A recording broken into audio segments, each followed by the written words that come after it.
On April 17, 1955, Albert Einstein was taken to the hospital because of chest pain. He didn't know it at the time, but the largest artery in his body, the aorta, had ballooned and torn in the section where it runs through the abdomen. He was having an internal bleeding episode, an abdominal aortic aneurysm. Around that time, he'd been busy preparing a speech he was going to read on television for the 7th anniversary of the State of Israel. His doctors wanted to rush him into surgery, but Einstein had been operated on for the same issue 8 years earlier. He must have felt that his time had come, because he refused the operation with these famous words: "I will die when I want to. It is tasteless to prolong life artificially. I have done my share. It is time to go. I will do it elegantly."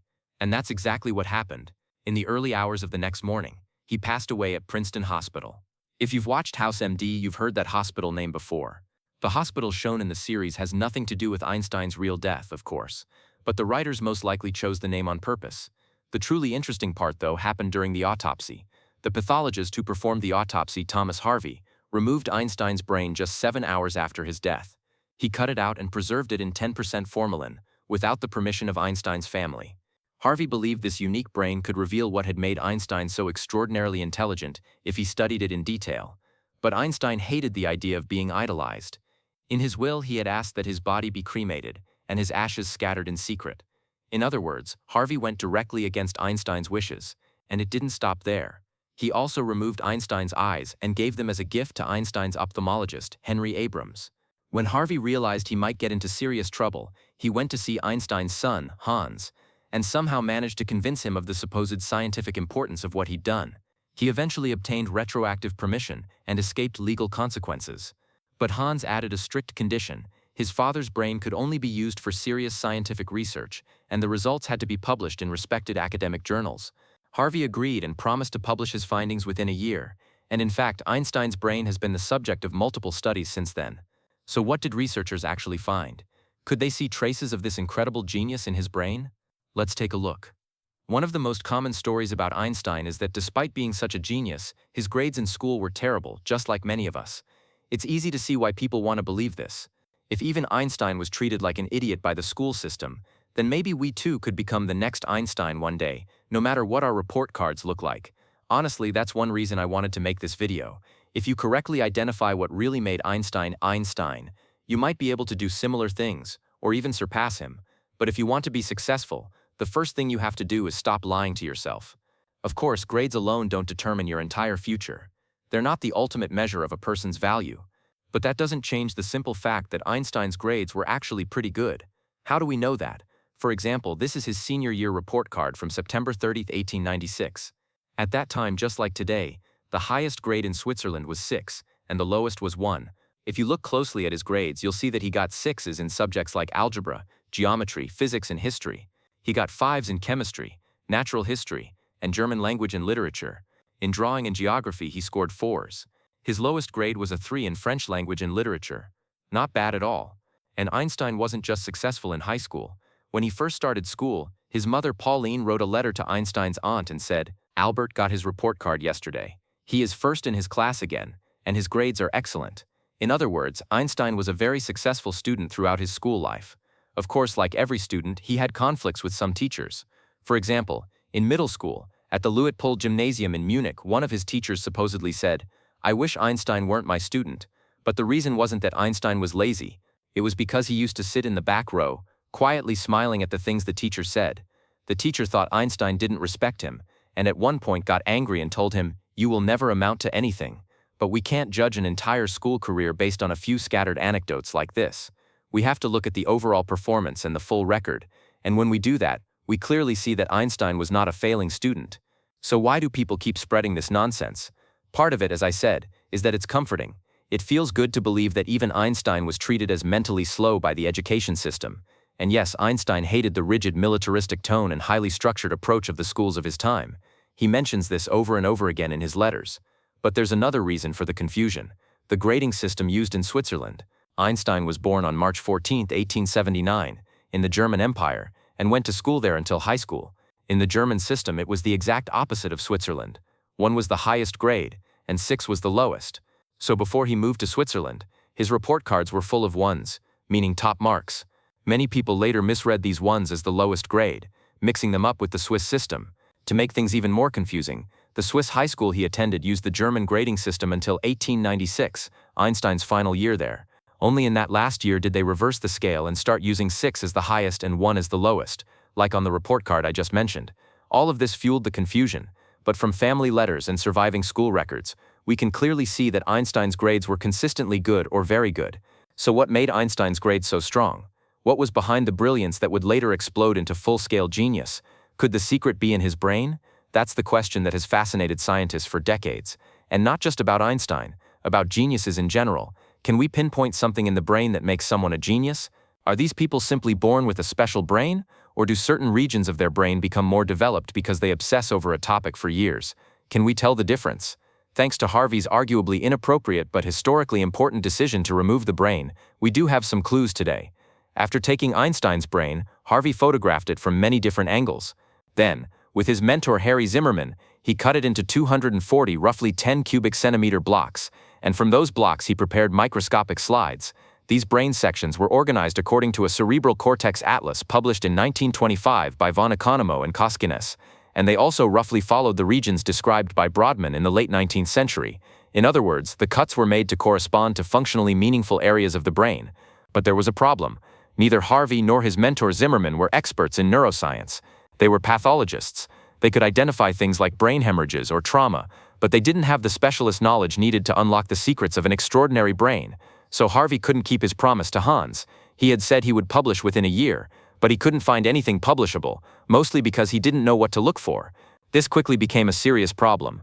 Even though he had permission from Hans, the hospital's chief of medicine decided that what Harvey had done was still an ethical violation and forced him to resign just days after the incident. Harvey couldn't find work in New Jersey for a long time. He packed up his 2 large jars containing Einstein's brain and moved to the American Midwest, where he worked as a general practitioner. Harvey was known as eccentric, even a bit of a dreamer, and most academics didn't take him seriously. For about 30 years after Einstein's death, he couldn't persuade anyone to study the brain. Eventually, he drove across the United States to offer Einstein's brain to Einstein's grandson, who was living in California at the time. The grandson refused to take it. By this point, Einstein's brain had almost turned into a kind of curse. After wandering around with the brain for decades, Harvey finally returned to where he started and handed the jars, along with the remaining pieces, to the pathologist who had replaced him. His 40-year adventure with Einstein's brain ended there. From that point on, researchers began to show more interest in examining it. The first scientific paper on Einstein's brain was published in 1999, 44 years after his death. Since then, several studies have analyzed the remaining tissue and original photographs. The results are quite fascinating. First of all, Einstein's brain wasn't unusually large. In fact, it was smaller than average. A man of his age and weight would typically have a brain weighing around 1,400 grams. Einstein's brain weighed only 1,230 grams. Now, when it comes to the brain, bigger is better is not a simple rule. A smaller brain can in theory work more efficiently if it has denser or better organized neural connections. But Einstein's brain didn't just differ in size. There were clear structural variations too.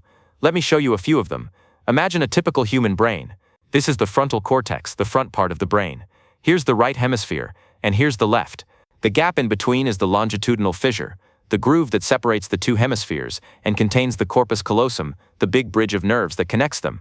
If you look closely at the front part of a typical brain, you'll see about 3 main folds or gyri running across it. 1, 2, 3. Now look at one of Harvey's photos of Einstein's brain from the same angle. Again, here's the gap between the hemispheres.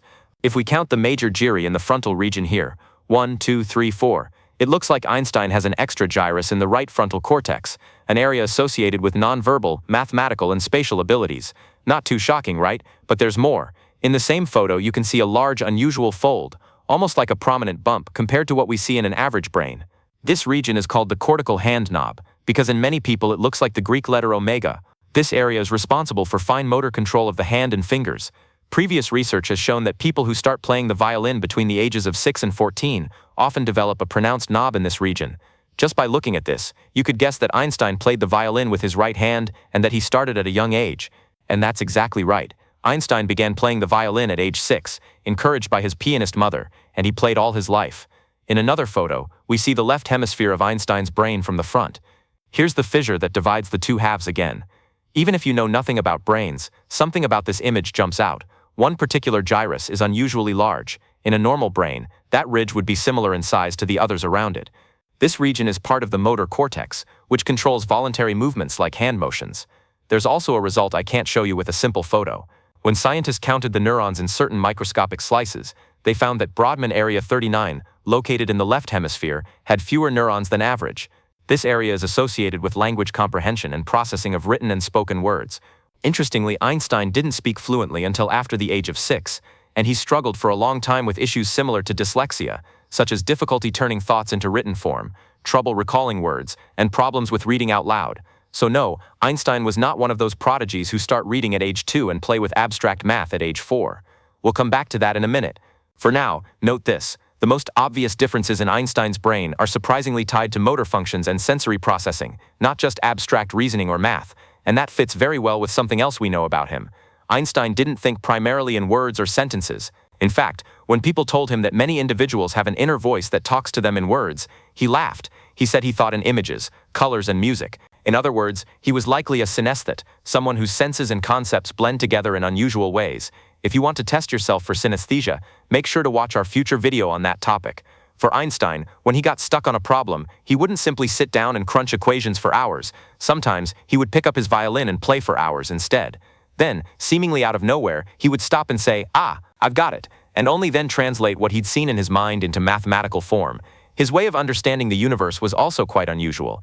Instead of building theories primarily from experiments or raw data, like many physicists do, Einstein relied heavily on aesthetic judgment.